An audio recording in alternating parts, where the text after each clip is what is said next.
नमस्कार.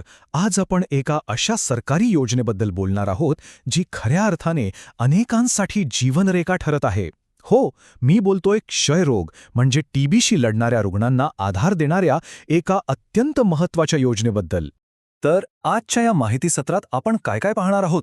सगळ्यात आधी टीबी हे एक दुहेरी आव्हान का आहे, मग पाहूया निक्षय योजना कशी एक मजबूत आधार बनते. त्यानंतर या योजनेचे मुख्य फायदे काय आहेत, ही मदत मिळवण्याची प्रक्रिया कशी असते, आणि शेवटी उपचार आणि पोषण हे यशाची गुरुकिल्ली का आहे हे समजून घेऊया. चला तर मग सुरू करूया. बरं, सगळ्यात आधी हे समजून घेऊया की टीबी हा आजार पूर्णपणे बरा होऊ शकतो, यात काहीच शंका नाही. पण रुग्णांसाठी हा जो उपचाराचा प्रवास असतो ना, तो वाटतो तितका सोपा नसतो. त्यात अनेक आव्हानं असतात, अनेक अडचणी असतात. विचार करा, टीबीचे उपचार हे काही दिवसांचे किंवा आठवड्यांचे नसतात. ते खूप काळ चालतात, कधीकधी 6 महिने तर काही केसेसमध्ये 2 वर्षांपर्यंतही. आता एवढा मोठा काळ सतत औषधं घेणं, वेगवेगळ्या तपासण्या करणं, याचा खर्च प्रचंड असतो. आणि हाच खर्च अनेक रुग्ण आणि त्यांच्या कुटुंबाच्या आवाक्याबाहेरचा असतो.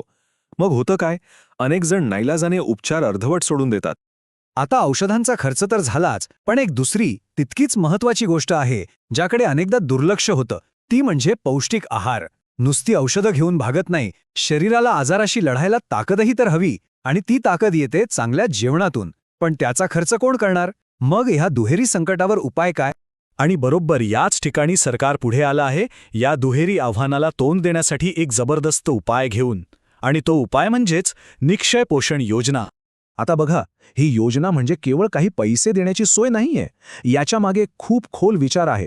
सरकारने हे ओळखलंय की रुग्णाला फक्त गोळ्यांची गरज नसते, तर त्याला आजाराशी लढण्यासाठी शारीरिक शक्तीचीही गरज असते. आणि म्हणूनच ही योजना म्हणजे पौष्टिक आहारासाठी आणि शरीराची रोगप्रतिकार शक्ती वाढवण्यासाठी दिलेला एक भक्कम आधार आहे. या योजनेचे 2 मुख्य फायदे आहेत, किंवा आपण असं म्हणू शकतो की ही योजना 2 मजबूत खांबांवर उभी आहे. हे 2 फायदे रुग्णांच्या 2 सर्वात मोठ्या चिंता दूर करतात. पाहूया बरं कोणते आहेत ते फायदे. म्हणजे बघा किती छान व्यवस्था आहे ही. एकीकडे तुमच्या उपचाराचा सगळाच्या सगळा खर्च सरकार उचलतंय, आणि दुसरीकडे तुम्हाला चांगला आहार घेता यावा म्हणून थेट तुमच्या हातात पैसे दिले जात आहेत. यामुळे काय होतं, रुग्णांवरचा फक्त आर्थिकच नाही तर मानसिक ताणही खूप कमी होतो. आणि ही आर्थिक मदत किती आहे, तर दर महिन्याला 500 रुपये. हो, 500 रुपये. जोपर्यंत रुग्णाचे उपचार सुरू आहेत तोपर्यंत दर महिन्याला ही रक्कम थेट त्यांच्या बँक खात्यात जमा होते.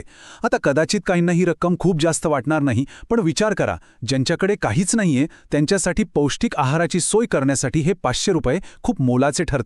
आणि जेव्हा आपण मोफत वैद्यकीय सेवा म्हणतो तेव्हा त्यात काय काय येतं, तर सगळ्या आधुनिक तपासण्या, औषधांचा पूर्ण कोर्स आणि सरकारी आरोग्य केंद्रांपासून ते मोठ्या सरकारी रुग्णालयांपर्यंत सगळ्या सेवा. सोप्या भाषेत सांगायचं तर आजारपणाचं निदान झाल्यापासून ते पूर्णपणे बरं होईपर्यंत रुग्णाला आपल्या खिशातून 1 रुपयाही खर्च करावा लागत नाही. सगळी जबाबदारी सरकारची. बरं, हे सगळं ऐकून छान वाटतंय, पण ही मदत रुग्णांपर्यंत पोहोचते कशी, काय आहे याची प्रक्रिया? चला आता तेच समजून घेऊया. आणि चांगली गोष्ट ही आहे की ही प्रक्रिया खूप सोपी ठेवली आहे. हे बघा, सगळ्यात आधी रुग्णाची नोंदणी केली जाते. त्यानंतर त्यांचं आधार कार्ड आणि बँक खातं लिंक केलं जातं. आणि बस, एकदा हे झालं की दर महिन्याला मदत थेट त्यांच्या खात्यात जमा व्हायला सुरुवात होते. आणि त्याचबरोबर आरोग्य कर्मचारी नियमितपणे रुग्णाची विचारपूस करत असतात, त्यांच्या तब्येतीवर लक्ष ठेवून असतात. आणि मला वाटतं हाच या योजनेचा सर्वात महत्त्वाचा भाग आहे.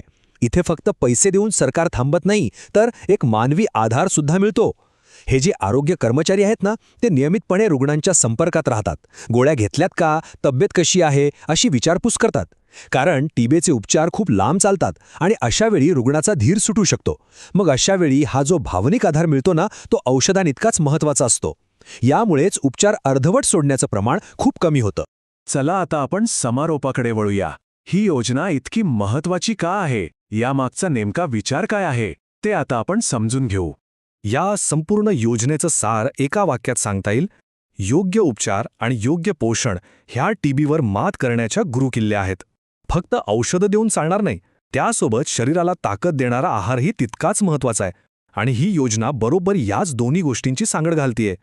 आणि या सगळ्याच्या मुळाशी एक खूप मोठा आणि महत्त्वाचा विचार आहे, तो म्हणजे पैशांअभावी कोणाचाही उपचार थांबता कामा नये. आर्थिक परिस्थिती कशीही असो, प्रत्येकाला निरोगी आयुष्य जगण्याचा अधिकार आहे आणि तो त्याला मिळायलाच हवा. आणि जाता जाता एक प्रश्न आपल्या सगळ्यांसाठी. ही इतकी महत्वाची माहिती आज आपल्याला मिळाली, पण विचार करा, आपल्या समाजात आपल्या आजूबाजूला असे कित्येक तरी गरजू लोक असतील ज्यांच्यापर्यंत ही योजना पोहोचलेलीच नसेल, ज्यांना याबद्दल काहीच माहीत नसेल. तर मग ही माहिती त्यांच्यापर्यंत पोहोचवणं ही कुठेतरी आपली सगळ्यांची जबाबदारी नाही का? यावर नक्की विचार करा.